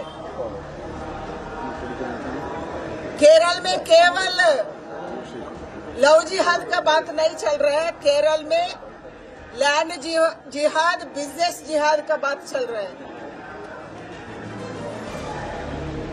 केरल को आगे बढ़ाने के लिए we have to take forward Kerala. Thiruvananthapuram നെയ്യാറ്റിൻകരയിൽ കണക്കിൽപ്പെടാത്ത 17.5 ലക്ഷം രൂപ എക്സൈസ് പിടികൂടി. ബംഗളൂരുവിൽ നിന്ന് കഴക്കൂട്ടം ഭാഗത്തേക്ക് പോവുകയായിരുന്ന സ്വകാര്യ ബസ്സിൽ നിന്നാണ് പണം കണ്ടെടുത്തത്. സംഭവത്തിൽ കർണാടക സ്വദേശി നാരായണസ്വാമിയെ എക്സൈസ് കസ്റ്റഡിയിലെടുത്തു. തെരഞ്ഞെടുപ്പ് സ്പെഷ്യൽ ഡ്രൈവിന്റെ ഭാഗമായി നടത്തിയ പരിശോധനയിലാണ് പണം പിടിച്ചെടുത്തത്. കണ്ണൂർ പയ്യന്നൂർ കണ്ടോത്ത് രേഖകളില്ലാതെ കടത്തിയ 7.5 ലക്ഷത്തിലധികം രൂപ പിടികൂടി. കാറിൽ കടത്തുകയായിരുന്ന പണമാണ് പിടിച്ചെടുത്തത്. മതിയായ രേഖകൾ ഹാജരാക്കാൻ വാഹനത്തിലുണ്ടായിരുന്നവർക്ക് കഴിഞ്ഞില്ല. തെരഞ്ഞെടുപ്പ് പശ്ചാത്തലത്തിൽ മണ്ഡലത്തിന്റെ വിവിധ ഭാഗങ്ങളിൽ പരിശോധന കർശനമാക്കിയിരിക്കുകയാണ്. FCRA നിയമ ഭേദഗതി താൽക്കാലികമായി നിർത്തിവെച്ചതായി കേന്ദ്രമന്ത്രി കിരൺ റിജിജു അറിയിച്ചെന്ന് ലത്തീൻ അതിരൂപത വികാരി ജനറൽ ഫാദർ യൂജിൻ പെരേര. ഈ സഭാ സമ്മേളന കാലയളവിൽ ബിൽ അവതരിപ്പിക്കില്ലെന്ന് മന്ത്രി ഉറപ്പു നൽകിയിട്ടുണ്ട്. നിയമ ഭേദഗതിയുമായി ബന്ധപ്പെട്ട തങ്ങളുടെ ആശങ്കകൾ മന്ത്രിയെ അറിയിച്ചിട്ടുണ്ട്. കൂടിക്കാഴ്ച പ്രതീക്ഷ നൽകുന്നതാണെന്നും യൂജിൻ പെരേര പറഞ്ഞു. ഏകദേശം 1 മണിക്കൂർ അദ്ദേഹം തുറന്ന് അദ്ദേഹത്തിൻ്റെ ഭാഗത്തു നിന്നുള്ള കാര്യങ്ങൾ, അതോടൊപ്പം തന്നെ വന്ന് ആ സദസ്സിൽ സമ്മേളിച്ചിരുന്ന എല്ലാവരോടും നമ്മുടെ ആശങ്കകൾ അവതരിപ്പിക്കാനായിട്ട് ആവശ്യപ്പെട്ടു. ഈ നിയമം തൽക്കാലം ഹോൾഡ് ചെയ്തിരിക്കുകയാണ്. ഇതുമായി ബന്ധപ്പെട്ട ചർച്ചകൾക്ക് സന്നദ്ധമാണെന്ന് അറിയിച്ചു. അതോടൊപ്പം തന്നെ ഞങ്ങളുടെ അഭിപ്രായങ്ങൾ അദ്ദേഹം രേഖപ്പെടുത്തി എടുത്തിട്ടുണ്ട്. ഞങ്ങൾക്ക് പ്രതീക്ഷയുണ്ട് അദ്ദേഹം ഇക്കാര്യത്തിൽ നല്ല ഇടപെടൽ നടത്തുമെന്ന്. കൂടിക്കാഴ്ച ഫലപ്രദമായിരുന്നു. തീർച്ചയായിട്ടും ഇതൊരു തുടക്കമാണ്. പ്രത്യേകിച്ച് ഇന്നത്തെ സാഹചര്യത്തിൽ കാര്യങ്ങളൊക്കെ അവതരിപ്പിച്ചു. ഫലമുണ്ടാകുമെന്ന് തന്നെയാണ് പ്രതീക്ഷിക്കുന്നത്. FCRA നിയമ ഭേദഗതി നിയമപരമായ രീതിയിൽ പ്രവർത്തിക്കുന്ന ഒരു വ്യക്തിയെയോ സംഘടനയെയോ ഒരു തരത്തിലും ബാധിക്കില്ലെന്ന് ഉറപ്പു നൽകുന്നതായി കേന്ദ്രമന്ത്രി കിരൺ റിജിജു. കേരളത്തിലെ തെരഞ്ഞെടുപ്പിൽ NDAക്ക് കിട്ടിക്കൊണ്ടിരിക്കുന്ന വലിയ ജനപിന്തുണ കണ്ട് പരിഭ്രാന്തരായ കോൺഗ്രസും കമ്മ്യൂണിസ്റ്റുകളുമാണ് നുണപ്രചാരണങ്ങൾ നടത്തുന്നത്. ഇത്തരം നുണപ്രചാരണങ്ങൾ ജനങ്ങൾ തള്ളിക്കളയണമെന്നും കേന്ദ്രമന്ത്രി ആവശ്യപ്പെട്ടു. ന്യൂനപക്ഷങ്ങളുടെ, പ്രത്യേകിച്ച് അതിന്യൂനപക്ഷങ്ങളുടെ താൽപര്യങ്ങൾ കേന്ദ്ര സർക്കാർ സംരക്ഷിക്കുമെന്നും മന്ത്രി ഉറപ്പു നൽകി. I would like to clarify that there are lots of rumors spread by the communist and the Congress in Kerala, especially the innocent people, those NGOs which are working for the welfare of the people. They are being misled by the Congress and the Communists about the FCRA. The major FCRA amendment was passed by the Congress in 2010. Later on, during our time, we have improved the provisions only to check the illegal flow of funds for illegal activities and those funds which are used for anti-national activities. Only to that extent the FCRA provisions are being improved. However, we are very sad to hear that the Congress and Communists are spreading lies in Kerala and misleading the innocent people. I would like to assure that no innocent person or no proper organization will be targeted in wrongful manner. The foreign funds which come to India should be for good purpose, for the welfare of the people. If those funds are used for radical purpose to mislead the youth against India's interest, they must be checked.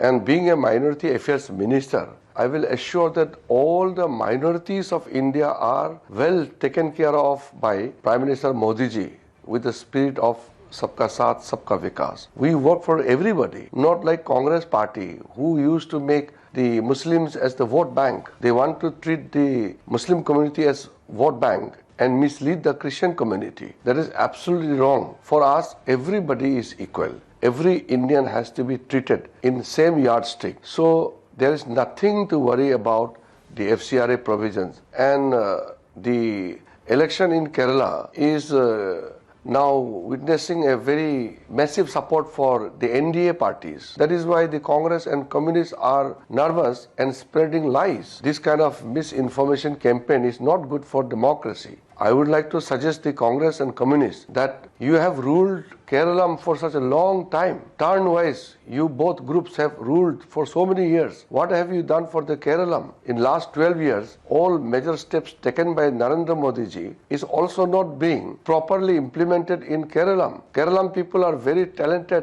They are gifted people. Kerala is such a beautiful state. It deserves a better government. So, without going into detail, I would like to assure that whatever may be the concern of the minority communities, but ലൈംഗിക അതിക്രമ കേസിൽ സംവിധായകൻ രഞ്ജിത്തിനെ police കസ്റ്റഡിയിൽ വിട്ടു. തിങ്കളാഴ്ച വരെയാണ് കസ്റ്റഡിയിൽ വിട്ടത്. Ernakulam first class judicial magistrate കോടതിയാണ് 3 ദിവസത്തെ കസ്റ്റഡി നൽകിയത്. 24 മണിക്കൂർ കൂടുമ്പോൾ മെഡിക്കൽ പരിശോധന നടത്തണമെന്നും കോടതി നിർദ്ദേശം നൽകിയിട്ടുണ്ട്. അതിക്രമം നടന്ന കാരവനിലടക്കം രഞ്ജിത്തിനെ എത്തിച്ച് തെളിവെടുപ്പ് നടത്തും. 3 ദിവസത്തെ കസ്റ്റഡിയിൽ വിട്ട രഞ്ജിത്തിനെ കൊച്ചി സിറ്റി വനിതാ പോലീസ് സ്റ്റേഷനിലാണ് എത്തിച്ചിരിക്കുന്നത്. തിങ്കളാഴ്ച വൈകിട്ട് 4 മണിവരെയാണ് പോലീസിന്റെ കസ്റ്റഡിയിലുള്ളത്. ചൊവ്വാഴ്ച രാവിലെയോടുകൂടി തന്നെ കോടതിയിൽ ഹാജരാക്കാനാണ് നിർദ്ദേശം നൽകിയിരിക്കുന്നത്. എന്തായാലും പ്രതിഭാഗം ഈ കസ്റ്റഡിയെ പൂർണ്ണമായും എതിർക്കുന്ന സാഹചര്യമായിരുന്നു. അതിൽ പ്രധാനമായും ഉയർത്തിക്കാട്ടുന്നത് രഞ്ജിത്തിന്റെ ആരോഗ്യസ്ഥിതിയെക്കുറിച്ചാണ്. പക്ഷേ കോടതി ഈ രഞ്ജിത്തിന്റെ ആരോഗ്യസ്ഥിതി നിരീക്ഷിക്കണം, അതായത് 24 മണിക്കൂർ കൂടുമ്പോൾ ആശുപത്രിയിൽ എത്തിച്ച് രഞ്ജിത്തിന്റെ ആരോഗ്യസ്ഥിതി പരിശോധിക്കണം എന്നുകൂടി പറഞ്ഞതിന് ശേഷമാണ് 3 ദിവസത്തെ കസ്റ്റഡിയിലേക്ക് വിട്ടത്. ഇതിൽ ഏറ്റവും പ്രധാനപ്പെട്ട കാര്യം കാരവാൻ കണ്ടെത്തി എന്നുള്ളതാണ്. അതായത് ഈ അതിജീവിത പരാതിയിൽ പറയുന്നത് പോലെ തന്നെ ഒരു കാരവാനിലെത്തിച്ച ഫോർട്ട് കൊച്ചിയിലെ സിനിമാ സെറ്റിലെ കാരവാനിലെത്തിച്ചായിരുന്നു യുവതിക്ക് നേരെ രഞ്ജിത്ത് അതിക്രമം നടത്തിയത്. ആ കാരവാൻ 2 കാരവാനാണ് പിടിച്ചെടുത്തിരിക്കുന്നത്. ചങ്ങനാശ്ശേരിയിൽ നിന്നും ഉണ്ടായിരുന്ന കാരവാൻ കൊച്ചിയിലെ എയർ ക്യാമ്പിലേക്ക് എത്തിച്ചിട്ടുണ്ട്. അവിടെ എത്തിച്ചായിരിക്കും രഞ്ജിത്തിന്റെ തെളിവെടുപ്പ് നടത്തുക. ഇതിലേത് കാരവാനിലാണ് അതിക്രമം നേരിട്ടത് എന്നാണ് പോലീസിന് കണ്ടെത്തേണ്ടത്. ഒപ്പം തന്നെ വിശദമായ ഒരു ചോദ്യം ചെയ്യലിനും ആവശ്യമുണ്ട്. ഇതിൽ രഞ്ജിത്ത് ആദ്യത്തെ ചോദ്യം ചെയ്യലൊന്നും കുറ്റം സമ്മതിച്ചിട്ടില്ല. ഈ ജാമ്യ ഹർജിയിലടക്കം രഞ്ജിത്ത് വ്യക്തമാക്കിയത് തനിക്കെതിരെ സിനിമാ മേഖലയിൽ ഒരു ഗൂഢാലോചനയുണ്ട്, ആ ഗൂഢാലോചനയുടെ ഭാഗമായിട്ടാണ് ഇപ്പോൾ ഒരു പരാതി ഉയർന്നിരിക്കുന്നതെന്നാണ്. പക്ഷേ പോലീസ് അതിനെ പൂർണ്ണമായും തള്ളുകയാണ്. പെൺകുട്ടിയെ രഹസ്യമൊഴി അടക്കം രേഖപ്പെടുത്തുകയും ചെയ്തു. ആവശ്യമായിട്ടുള്ള അവരുടെ മൊഴി എടുപ്പും ഓരോ ഘട്ടങ്ങളായി നടന്നുകൊണ്ടിരിക്കുകയാണ്. ചൊവ്വാഴ്ച രാവിലെയോടുകൂടിയായിരിക്കും രഞ്ജിത്തിനെ കോടതിയിൽ ഹാജരാക്കുക. അന്ന് ജാമ്യാപേക്ഷ പരിഗണിക്കുമെന്നാണ് ജഡ്ജി അറിയിച്ചിരിക്കുന്നത്. എന്തായാലും രഞ്ജിത്തിനെ സംബന്ധിച്ച് ഏറെ നിർണായകമായ ദിവസങ്ങൾ തന്നെയാണ് ഇനിയുള്ളത്. കസ്റ്റഡിയിൽ 3 ദിവസത്തെ കസ്റ്റഡി, ഇന്നും നാളെയും തിങ്കളാഴ്ചയും, അങ്ങനെ 3 ദിവസത്തെ കസ്റ്റഡിയിൽ വിശദമായിട്ടുള്ള ചോദ്യം ചെയ്യൽ, തെളിവെടുപ്പ്, ഇതൊക്കെ തന്നെയായിരിക്കും പോലീസിന്റെ ഭാഗത്തു നിന്നും ഉണ്ടാകുക. കാസർഗോഡ് 5 വയസ്സുകാരനെ രണ്ടാനച്ഛൻ ക്രൂരമായി മർദ്ദിച്ച സംഭവത്തിൽ പോലീസിനെതിരെ കുടുംബം. പ്രതിക്കെതിരെ ദുർബല വകുപ്പ് ചുമത്തിയത് ജാമ്യം കിട്ടാനിടയാക്കിയതായാണ് പരാതി. കേസ് ഒത്തുതീർപ്പാക്കാനും പോലീസ് ശ്രമിക്കുന്നതായി കുട്ടിയുടെ പിതാവ് ന്യൂസ് 18നോട് പറഞ്ഞു. വായിൽ തുണി തിരുകി ക്രൂരമായി മർദ്ദിച്ചുവെന്നാണ് കുട്ടിയുടെ മൊഴി. സംഭവത്തിൽ ബാലാവകാശ കമ്മീഷൻ സ്വമേധയാ കേസെടുത്തിട്ടുണ്ട്. ജില്ലാ ചൈൽഡ് പ്രൊട്ടക്ഷൻ ഓഫീസറോട് വിശദമായ റിപ്പോർട്ട് നൽകാനും ബാലാവകാശ commission chairman advocate Manoj Kumar ആവശ്യപ്പെട്ടു. പോലീസിനെതിരെ ഗുരുതര ആരോപണവുമായാണ് പിതാവ് രംഗത്തെത്തിയിരിക്കുന്നത്. പ്രതിക്കെതിരെ ദുർബല വകുപ്പുകൾ ചുമത്തിയാണ് പോലീസ് കേസ് രജിസ്റ്റർ ചെയ്തിരിക്കുന്നത്. അതുകൊണ്ട് തന്നെ കോടതിയിൽ നിന്നും പ്രതിക്ക് ജാമ്യം ലഭിക്കുന്ന സാഹചര്യമുണ്ടായി. കുട്ടി നേരിട്ടത് ക്രൂരമായ പീഡനമായിരുന്നു. വായിൽ തുണി തിരുകി കുട്ടിയെ മർദ്ദിച്ചുവെന്നാണ് കുട്ടിയുടെ മൊഴിയുള്ളതെന്ന് പിതാവ് പറയുന്നു. അതുകൊണ്ട് തന്നെ ഇതിൽ കൃത്യമായ വകുപ്പുകൾ പോലീസ് അന്വേഷണം ഉണ്ടായില്ല. മാത്രമല്ല കേസ് ഒത്തുതീർപ്പാക്കണമെന്നാവശ്യപ്പെട്ട് പോലീസ് നിരന്തരം വിളിക്കുന്നതായും പിതാവ് ആരോപിക്കുന്നുണ്ട്. ഇതിൽ സംഭവത്തിൽ ഉന്നത പോലീസ് ഉദ്യോഗസ്ഥർക്ക് പരാതി നൽകാൻ ഒരുങ്ങുകയാണ് ഇപ്പോൾ പിതാവ്. കുഞ്ഞിന്റെ വായിൽ തുണി തള്ളിയിട്ട് അടിക്കുന്ന വീഡിയോസ് അടക്കം കാണിച്ചു കൊടുത്തിട്ടും പോലും പോലീസുകാർ അതിനുള്ള വകുപ്പ് എഴുതിയിട്ടില്ല. എന്നോട് പറഞ്ഞതും പോലീസുകാർ ഇതേ വാക്ക്, കേസും കാര്യത്തിനൊന്നും പോണ്ട, അവരെല്ലാം വലിയ പിടിപാടുള്ള ആൾക്കാരാണ്, നീ തീർത്തിട്ട് കുട്ടികളും കൂട്ടിയിട്ട് നീ പോയിക്കോ. എൻ്റെ തീരുമാനം എൻ്റെ കുഞ്ഞിക്ക് നീതി കിട്ടണം. ഇത്ര ചെറിയ കുഞ്ഞിനെ ഇങ്ങനെ അടിച്ചിട്ട് അവനെ പുറത്ത് വിട്ടിട്ടുണ്ടെങ്കിൽ നാളെ ഈ കുഞ്ഞിന് പുറത്ത് നടക്കാൻ പറ്റില്ല, ഒരു സ്കൂളിൽ പോകാനും പറ്റില്ല. സംഭവത്തിൽ ബാലാവകാശ കമ്മീഷൻ സ്വമേധയാ കേസെടുത്തിട്ടുണ്ട്. വിശദമായ റിപ്പോർട്ട് നൽകാൻ പോലീസിനോടും ആവശ്യപ്പെട്ടിട്ടുണ്ട്. എന്തായാലും ഈ കുട്ടിയുടെ ഈ ദൃശ്യം അയൽവാസി പകർത്തിയാണ് ഇത്തരത്തിൽ പോലീസിന് നൽകിയിരിക്കുന്നത്. കൂടുതൽ ദൃശ്യങ്ങൾ ഇത്തരത്തിൽ അയൽവാസികൾ നൽകിയിട്ടുണ്ടെന്ന് തന്നെയാണ് പിതാവ് പറയുന്നത്. വേണ്ടത്ര ഗൗരവത്തിൽ പോലീസ് ഈ കേസ് എടുത്തിട്ടില്ല എന്ന ഒരു ആരോപണമാണ് ഇപ്പോൾ ഉയരുന്നത്. പ്രതി ഭീഷണിപ്പെടുത്തുന്നു, പ്രതിക്കെതിരെ നിരവധി കേസുകളുണ്ടെന്നൊക്കെയാണ് ഈ പിതാവ് പറയുന്നത്. അത് സംബന്ധിച്ചൊന്നും പോലീസ് അന്വേഷണം ഉണ്ടായിട്ടില്ല. മാതാവിനെതിരെയും അന്വേഷണം ഉണ്ടായിട്ടില്ല.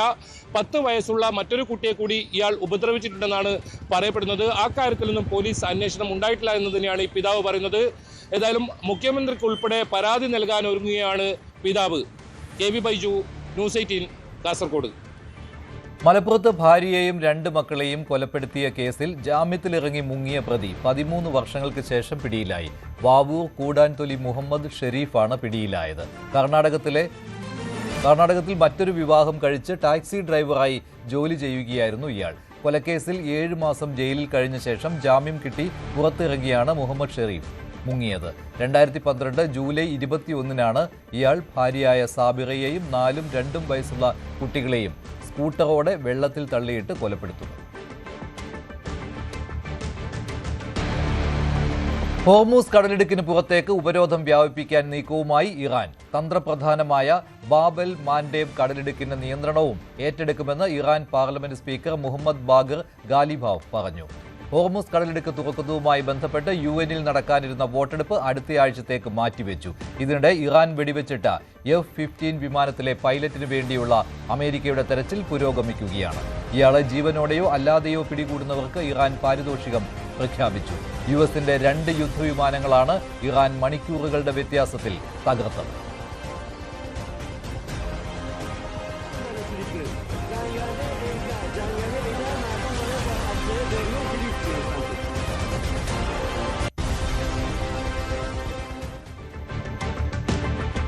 F-15 വിമാനം വെടിവെച്ചിടുന്നതിന്റെ ദൃശ്യങ്ങളാണ് ഇറാൻ പുറത്തുവിട്ടത്. അതോടൊപ്പം തന്നെയാണ് മറ്റൊരു ഫൈറ്റർ ജെറ്റ് കൂടി ഇറാൻ വെടിവെച്ചിട്ടത്. ഇക്കാര്യവും സ്ഥിരീകരിച്ചിരിക്കുകയാണ്. അജയ് സുധ ബിജു ചേരുകയാണ് കൂടുതൽ വിവരങ്ങളുമായി. അജയ്, ഇതിനുമപ്പുറം ഹോർമൂസ് കടലിടുക്ക് വീണ്ടും ചർച്ചാ വിഷയമാവുകയാണല്ലോ. ഹോർമൂസിന് പുറത്തേക്ക് ഉപരോധം വ്യാപിപ്പിക്കാൻ ശ്രമിക്കുകയാണ് ഇറാൻ. അതേസമയത്ത് തന്നെയാണല്ലോ ബഹ്റിന്റെ നീക്കത്തിൽ UN-ലേക്ക് പ്രമേയം വന്നത്. പക്ഷേ അത് ഉടൻ തന്നെ ചർച്ചയ്ക്കെടുക്കില്ല എന്ന കാര്യമാണോ ഇപ്പോൾ വരുന്നത്? തീർച്ചയായിട്ടും ഇപ്പോൾ ഇപ്പോൾ ബഹ്റൈൻ്റെ നേതൃത്വത്തിലാണ് ഇത്തരമൊരു പ്രമേയം അത് UN-ന് മുന്നോട്ട് വെച്ചത്. എന്നാൽ ഈ പ്രമേയത്തിൽ ഇന്ന് വോട്ടെടുപ്പ് നടക്കാനിരിക്കുകയായിരുന്നു. റഷ്യയുടെയും ചൈനയുടെയും എതിർപ്പിനെ തുടർന്ന് ഇത് അടുത്ത ആഴ്ചത്തേക്ക് മാറ്റിവെച്ചതായിട്ടാണ് ചില ബഹ്റൈൻ ഉദ്യോഗസ്ഥരെയൊക്കെ ഉദ്ധരിച്ചുകൊണ്ട് റോയിറ്റേഴ്സ് റിപ്പോർട്ട് ചെയ്തിട്ടുള്ളത്. ഇതിൽ ഔദ്യോഗികമായിട്ടുള്ള ഒരു സ്ഥിരീകരണം വന്നിട്ടില്ല. എന്തായാലും ഈ വോട്ടെടുപ്പ് അടുത്ത ആഴ്ചത്തേക്ക് മാറ്റിവെച്ചിട്ടുണ്ടാവും. അങ്ങനെ ഹോർമൂസ് കടലിടുക്കിന്റെ വിഷയത്തിൽ നിലവിൽ ഒരു തീരുമാനം തീരുമാനമായിട്ടില്ല. UN-ൽ ഒരു വോട്ടെടുപ്പ് നടന്ന് കൂടുതൽ രാജ്യങ്ങൾ ഇത് പിന്തുണച്ച് പ്രമേയം പാസ്സായിരുന്നെങ്കിൽ ചിലപ്പോൾ അന്താരാഷ്ട്ര തലത്തിൽ തന്നെ ഈ വിഷയത്തിൽ ഒരു സമ്മർദ്ദം ഇറാന് മേൽ ഇപ്പോൾ തന്നെ വന്നേനെ. ഇപ്പോൾ അതിനിടെ ഈ ഹോർമുസ് കടന്നുകൊണ്ട് മറ്റ് തലങ്ങളിലേക്ക്, അതായത് സമുദ്രത്തിൽ തന്നെ മറ്റ് മേഖലകളിലേക്ക് ഇറാൻ തങ്ങളുടെ ഉപരോധം വ്യാപിപ്പിക്കാൻ ഒരുങ്ങുന്നു എന്നുള്ള വാർത്തകളാണ് പുറത്തു വരുന്നത്. ഇതുമായി ബന്ധപ്പെട്ട് ബാബൽ മാൻഡേബ് കടലെടുക്ക് കൂടി ഉപരോധിക്കാനാണ് ഇറാൻ ലക്ഷ്യമിടുന്നതെന്നാണ് ഇപ്പോൾ ഏറ്റവും പുതിയ വിവരം. ഇറാന്റെ പാർലമെന്റ് സ്പീക്കറായിട്ടുള്ള മുഹമ്മദ് ബാക്കർ ഖാലിബാഫാണ് ഇത്തരമൊരു വിവരം പുറത്തുവിട്ടത്. അതായത് ഇറാൻ ഇനി അടുത്തതായി ഈ പറയുന്ന ബാബൽ മാൻഡേബ് കടലെടുക്കാണ് ഉപരോധിക്കാൻ ലക്ഷ്യമിടുന്നതെന്നാണ് അദ്ദേഹം പറഞ്ഞത്. ഈ ബാബൽ മാൻഡേബ് കടലെടുക്ക് എന്ന് പറയുന്നത് യമന്റെ തെക്ക് ഭാഗത്ത്, അതായത് ഏഷ്യൻ ഭൂഖണ്ഡത്തെയും ആഫ്രിക്കൻ ഭൂഖണ്ഡത്തെയും തമ്മിൽ രണ്ടിൻ്റെയും ഇടയിലുള്ള ഒരു കടലെടുക്കാണ്. ഈ ഒരു കടലെടുക്ക് വഴിയാണ് സൂയസ് കനാലിലൂടെ യൂറോപ്പിലേക്കുള്ള മറ്റ് ചരക്ക് കപ്പലുകളും അതുപോലെ തന്നെ ക്രൂഡ് ഓയിൽ എല്ലാം ഇതുവഴിയാണ് ഗതാഗതം നടക്കുന്നത്.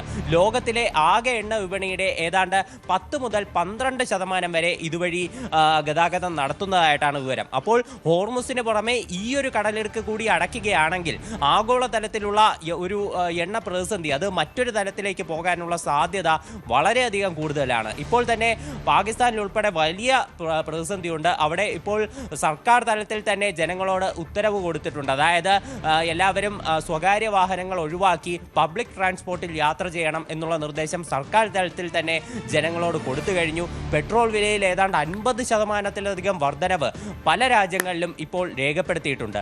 അതിനിടെ ഇറാന്റെ ആക്രമണങ്ങളും ശക്തമായി തുടരുകയാണ്. ഇപ്പോൾ കഴിഞ്ഞ മണിക്കൂറുകളിൽ 2 യുദ്ധവിമാനങ്ങളാണ് അമേരിക്കയുടേതായിട്ട് ഇറാൻ വെടിവെച്ചിട്ടത്. രാവിലെ തെക്കൻ ഇറാൻ ഭാഗത്ത് പറന്നിരുന്ന ഒരു F-15 വിമാനം വെടിവെച്ചിട്ടിരുന്നു. ഇതിലെ 2 പൈലറ്റുമാരായിരുന്നു ഈ വിമാനത്തിൽ ഉണ്ടായിരുന്നത്. ഒരു പൈലറ്റ് 2 പേരും ഇജക്റ്റായി വിമാനത്തിൽ നിന്ന് രക്ഷപ്പെട്ടതാണ്. ഒരു തെക്കൻ ഇറാൻ ഭാഗത്ത് വീണ ഒരു പൈലറ്റിനെ ഇസ്രായേൽ സേന രക്ഷിച്ചതായിട്ട് അവരുടെ ആഭ്യന്തര മന്ത്രാലയം നിലവിൽ വ്യക്തമാക്കിയിട്ടുണ്ട്. എന്നാൽ മറ്റൊരു പൈലറ്റിനെ പറ്റി നിലവിൽ ഇതുവരെ യാതൊരു വിവരങ്ങളും ലഭിച്ചിട്ടില്ല. ഇയാൾക്ക് വേണ്ടി ഒരേ സമയം തന്നെ ഇറാനും അമേരിക്കയും തെരച്ചിൽ നടത്തുന്നുണ്ട്. ഇറാൻ ഇയാളെ ജീവനോടെയോ അല്ലാതെയോ പിടിച്ചു കൊടുക്കുന്നവർക്ക് പാരിതോഷികമടക്കം പ്രഖ്യാപിച്ചിട്ടുണ്ട്. അതേസമയം US ഇയാളെ ജീവനോടെ തന്നെ രക്ഷിക്കാനുള്ള ശ്രമമാണ് നടത്തുന്നത്. എന്നാൽ US ഈ രക്ഷാപ്രവർത്തനം നടത്തുന്നതിനിടയിൽ US-ന്റെ തന്നെ ഹെലികോപ്റ്ററുകൾക്ക് നേരെ ഉൾപ്പെടെ ആക്രമണം നടക്കുന്ന സാഹചര്യങ്ങൾ കൂടി നിലവിലുണ്ട്. അതുപോലെ തന്നെ മേഖലയിലുള്ള മറ്റൊരു US യുദ്ധവിമാനം കൂടി തകർത്തിട്ടുണ്ട്. ഏറ്റൻ വാർത്തോഗ് എന്ന് പറയുന്ന ഒരു വിമാനത്തെയാണ് തകർത്തത്. ഈ വിമാനം ഹോർമുസ് കടലെടുക്ക് മേഖലയിലൂടെ യാത്ര ചെയ്യുകയായിരുന്നു. ഈ വിമാനം തകർത്ത് ഇതിലുള്ള 2 പൈലറ്റുമാർ ഇതിൽ നിന്ന് ഇജക്റ്റായി പോയിട്ടുണ്ട്. ഇവർ 2 പേരും സുരക്ഷിതരായി ഗൾഫ് മേഖലയിൽ ലാൻഡ് ചെയ്തതായിട്ടാണ് വിവരമുള്ളത്. എന്തായാലും US-നെ സംബന്ധിച്ച് ഒരു കോടികളുടെ നഷ്ടമാണ് ഇറാൻ ഉണ്ടാക്കിയിരിക്കുന്നത്. അതേസമയം ഇറാനുള്ളിൽ ഇപ്പോൾ തിരിച്ചടികളും രൂക്ഷമായി തുടരുകയാണ്. ഇസ്രായേലും അമേരിക്കയും ശക്തമായി തന്നെ തിരിച്ചടികൾ നൽകുന്നുണ്ട്. ഇറാനിലുള്ള ഒരു പെട്രോ കെമിക്കൽ സോണിൽ നിലവിൽ തീപിടുത്തം ഉണ്ടായതായിട്ട് റിപ്പോർട്ടുണ്ട്. മഹ്ഷഹർ പ്രവിശ്യയിലുള്ള ഒരു പെട്രോ കെമിക്കൽ പ്ലാന്റിലാണ് ഇത്തരത്തിൽ തീപിടുത്തമുണ്ടായത്. ടെഹ്റാനിലുള്ള സൈനിക കേന്ദ്രങ്ങൾ ആക്രമിച്ചതായിട്ട് ഇസ്രായേൽ നിലവിൽ പ്രസ്താവന ഇറക്കിയിട്ടുണ്ട്. ഒരു മ്യൂസിക്കൽ സ്കൂൾ ആക്രമിച്ച് തകർത്തതായിട്ടും വിവരമുണ്ട്. അതേസമയം ഇറാന്റെ പശ്ചിമേഷ്യയിലുള്ള ആക്രമണങ്ങളും ശക്തമായി തന്നെ തുടരുകയാണ്. ഇപ്പോൾ നോക്കുകയാണെങ്കിൽ ദുബായിലുള്ള ഒറാക്കൽ എന്ന് പറയുന്ന അമേരിക്കൻ കമ്പനിക്ക് നേരെ ആക്രമണം ഉണ്ടായിട്ടുണ്ട്. അതുപോലെ തന്നെ മറ്റ് മേഖലകളിലേക്ക് അബുദാബിയിലേക്ക് നോക്കുകയാണെങ്കിൽ അവിടെ ഒരു 12 പേർക്ക് പരിക്കേറ്റ ആക്രമണം നടന്നിരുന്നു. അതിലൊരു ഈജിപ്തൻ പൗരൻ ഉൾപ്പെടെ കൊല്ലപ്പെട്ടു. ഈ 12 പേരിൽ 4 ഇന്ത്യക്കാരും ഉൾപ്പെടുന്നുണ്ടായിരുന്നു. ശരി, അജയ് സുധ ബിജുവാണ് വിശദമായി വിവരങ്ങൾ നൽകിയത്. ഇറാന്റെ പ്രത്യാക്രമണവും കണ്ടു. 2 വിമാനങ്ങളാണ്, ഫൈറ്റർ ജെറ്റുകളാണ് അമേരിക്കയുടെ ഇറാൻ വെടിവെച്ചിട്ടത്. പ്രധാനമന്ത്രി നരേന്ദ്രമോദിയെ നിയന്ത്രിക്കുന്നത് അമേരിക്കൻ പ്രസിഡന്റ് ഡൊണാൾഡ് ട്രംപ് ആണെന്ന് രാഹുൽ ഗാന്ധി. ട്രംപ് മോദിയോട് ചാടാൻ പറഞ്ഞാൽ ചാടുമെന്നും പരിഹാസം. ട്രംപ് മോദിയെ നിയന്ത്രിക്കുന്നത് പോലെയാണ് മോദി പിണറായി വിജയനെയും നിയന്ത്രിക്കുന്നതെന്നും രാഹുൽ ഗാന്ധി പറഞ്ഞു. കട്ടപ്പനയിലെ തെരഞ്ഞെടുപ്പ് പ്രചാരണത്തിനിടെയായിരുന്നു രാഹുൽ ഗാന്ധിയുടെ പരിഹാസം. He is fully controlled by Donald Trump. If Donald Trump says jump, Narendra Modi jumps up. Lie down, Narendra Modi lies down. And if he says go to Israel, Narendra Modi flies to Israel. And the best part is, the most humiliating part, the most insulting part, is that Narendra Modi calls Donald Trump sir. ഓട്ടോറിക്ഷയിൽ മറന്നുവെച്ച 2 ലക്ഷം രൂപ വിലമതിക്കുന്ന സ്വർണ്ണാഭരണങ്ങളും 12,000 രൂപയും ഉടമയ്ക്ക് തിരിച്ചു നൽകി മാതൃകയായി മാറിയിരിക്കുകയാണ് സുൽത്താൻ ബത്തേരിയിലെ auto driver. ഓട്ടം പോയി വരുമ്പോൾ പുറകിലെ സീറ്റിലേക്ക് നോക്കിയപ്പോഴാണ് ഒരു ബാഗ് ഉമ്മറിന്റെ ശ്രദ്ധയിൽപ്പെട്ടത്. തുടർന്ന് ബത്തേരി സ്റ്റേഷനിൽ ഏൽപ്പിച്ചു. ഉടമ പോലീസ് സ്റ്റേഷനിൽ വന്നിരുന്നു. പോലീസ് ബാഗ് ഉടമയ്ക്ക് കൈമാറി.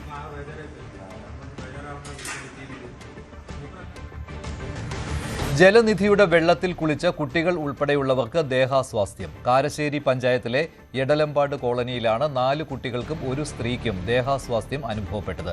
ജനപ്രതിനിധികൾ വന്ന് ടാങ്കും കിണറും പരിശോധിച്ചെങ്കിലും സംശയകരമായി ഒന്നും കണ്ടെത്താൻ കഴിഞ്ഞിട്ടില്ല. പരിശോധനാ ഫലം വരുന്നതുവരെ വെള്ളം ഉപയോഗിക്കുന്നത് നിർത്തിവെക്കാൻ ആവശ്യപ്പെട്ടിട്ടുണ്ട്. അത് വെള്ളം വന്ന സമയത്ത് കുളിക്കാൻ പോയിരുന്നു. അപ്പോൾ കുളിച്ചപ്പോൾ എനിക്ക് ഫുള്ളായിട്ട് ചൊറിഞ്ഞു, മേൽ ഫുള്ളായിട്ട് ചൊറിഞ്ഞു. അതിൽ ടാങ്കിൽ എന്താ കുഴപ്പം, എന്ത് വീണതാണോ അറിയാൻ വേണ്ടിയിട്ട് ഉമ്മ എന്താക്കി പൈപ്പിൽ നേരിട്ട് വന്ന വെള്ളത്തിനോട് മോളെ കുളിപ്പിച്ചു. മോളെ നന്നായിട്ട് മേലെ നടിച്ച് ചൊറിയലും പൊന്തലും മോള് ഭയങ്കര സഞ്ചാരം എടുത്ത് ഭയങ്കര കരച്ചിലും ഒക്കെ ആയി. അത് കഴിഞ്ഞപ്പോഴാണ് മോളത്തെ മോന് അതേമാതിരി ചൊറിയുന്നുണ്ടെന്ന് വന്നാണ്ട് ഓൻ്റെ മേത്ത് അതേമാതിരി തന്നെ ദേഹം ഫുള്ളായിട്ടും പൊന്തിയിട്ടുണ്ടായിരുന്നു. ഇന്നിവിടുന്ന് ഈ വെള്ളത്തിൽ നിന്ന് കുളിച്ച കുട്ടിക്ക് 3-4 കുട്ടിക്ക് ചൊറിച്ചിലുണ്ടായി എന്നുള്ളൊരു ന്യൂസ് കിട്ടിയപ്പോൾ ഞങ്ങൾ വന്നു നോക്കിയതാണ്. അപ്പോൾ കുട്ടിക്ക് ചെറിയ ചൊറിച്ചിലുണ്ടായിട്ടുണ്ട്. 1-2 പേരെ ഹോസ്പിറ്റലിൽ പോയി അന്ന് കലാമിൽ ഹോസ്പിറ്റലൊക്കെ വന്നു. ഇപ്പോൾ പ്രശ്നമൊന്നുമില്ല. അപ്പോൾ ഞങ്ങളിവിടെ കിണർ തുറന്നു നോക്കി. അത് വളരെ ക്ലീനാണ്. കിണറിലെ വെള്ളത്തിനൊന്നും ഒരു വ്യത്യാസമില്ല, ഒരു തുരുമ്പ് പോലും ഇല്ല. അതേപോലെ ടാങ്കിലും കയറി നോക്കി, അവിടെയും കാര്യമായി പ്രശ്നങ്ങളൊന്നുമില്ല. ഇനി എന്താണെന്ന് ഇപ്പോൾ നാളെ വെള്ളം ചെക്ക് ചെയ്ത് നോക്കുകയാണ്. കാരണം ആളുകൾ കുടിക്കുന്നതും വെള്ളമാണിത്. ഇവിടെ ഒരു 10-40 കുടുംബങ്ങളുണ്ട് ഈ എടലമ്പാട് കോളനി ഉന്നതിയിൽ. അപ്പോൾ തീർച്ചയായിട്ടും നാളെ ഇത് ജലം പരിശോധിച്ചിട്ട് ജലത്തിൽ എന്തെങ്കിലും മിസ്റ്റേക്ക് ഉണ്ടോ നോക്കും. അതിൻ്റെ ഭാഗമായിട്ട് നാളെ ക്ലോറിനേഷൻ മറ്റുള്ള നടപടിയൊക്കെ ചെയ്യും. പുതുച്ചേരിയിൽ നടന്ന തെരഞ്ഞെടുപ്പ് പ്രചാരണത്തിൽ DMK Congress സഖ്യത്തെയും BJP AINR Congress സഖ്യത്തെയും വിമർശിച്ച് TVK അധ്യക്ഷൻ വിജയ്. വിവിധ കാലയളവിൽ 2 സഖ്യങ്ങളിലെയും നേതാക്കൾ ഭരിച്ചിട്ടുണ്ടെങ്കിലും പുതുച്ചേരിക്ക് പൂർണ്ണ സംസ്ഥാന പദവി നേടിക്കൊടുക്കാൻ കഴിഞ്ഞില്ലെന്നാണ് കുറ്റപ്പെടുത്തൽ. പല മണ്ഡലങ്ങളിലും കോൺഗ്രസും DMKയും നേർക്കുനേർ മത്സരിക്കുന്നുണ്ടെന്നും അവർ പേരിനുള്ള സഖ്യം മാത്രമാണെന്നും വിജയ് പരിഹസിച്ചു. பாஜகன்னு 2 கூட்டணி இருக்கீங்கல்ல, 2 கூட்டணியில இருக்க கட்சிங்க ஒன்றியத்திலையும் ஆட்சியில இருந்தவங்க தானே, இப்பவும் இருக்கிறவங்க தானே. இந்த புதுச்சேரி மக்களோட மாநில அந்தஸ்து கோரிக்கை எத்தனை வருஷமா இருக்குது? இந்த ஒரு கேள்விக்கு இங்க இருக்கிற காங்கிரஸ் திமுக கூட்டணியோ இல்ல பாஜக கூட்டணியோ பதில் சொல்லுவாங்களா? நேரடியா கேட்கிறோம். மனசாட்சி இருந்தா, மக்கள் மேல அக்கறை இருந்தா இந்த கோரிக்கை ஏன் இவ்வளவு நாளா இழுக்கிறீங்க? திமுகவும் காங்கிரசும் கூட்டணின்னு சொல்லிக்கிட்டே சில தொகுதிகள்ல ஒருத்தர் எதிர்த்து நிக்கிறாங்க. தமிழ்நாட்டிலையும் திமுக காங்கிரஸ் குழப்ப அணியா தான் இருக்குது. புதுச்சேரியிலையும் அதே மாதிரி குழம்பி போன அணியா தான் இருக்குது. அப்புறம் இன்னொரு கூட்டணி இருக்கே, அதான் NR காங்கிரசும் பாஜகவும் சேர்ந்த கூட்டணி.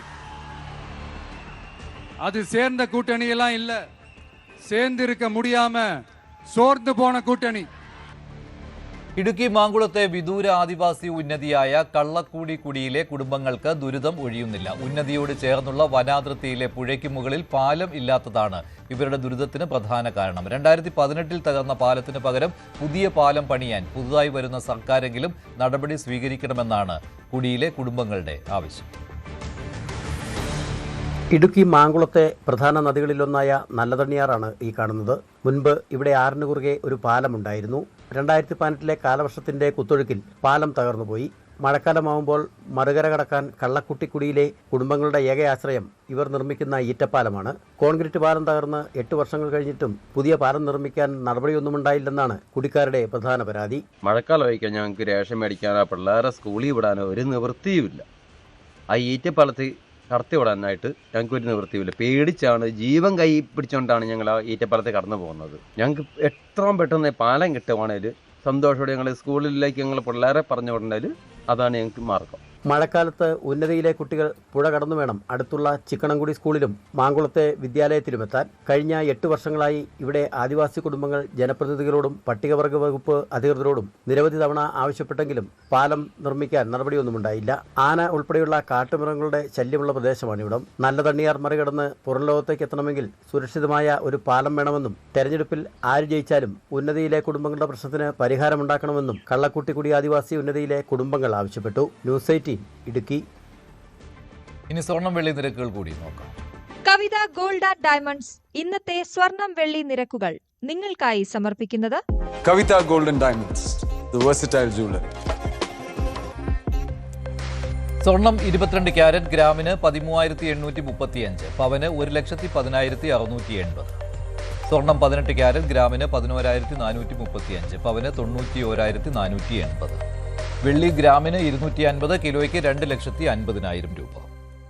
കവിത ഗോൾഡ് ആൻഡ് ഡയമണ്ട്സ് ഇന്നത്തെ സ്വർണം വെള്ളി നിരക്കുകൾ നിങ്ങൾക്കായി സമർപ്പിച്ചത് Kavitha gold and diamonds, the versatile jeweller. ഇടവേളയ്ക്ക് ശേഷം സ്പോട്ട് ലൈവ് ടോം കുര്യാക്കോസ്.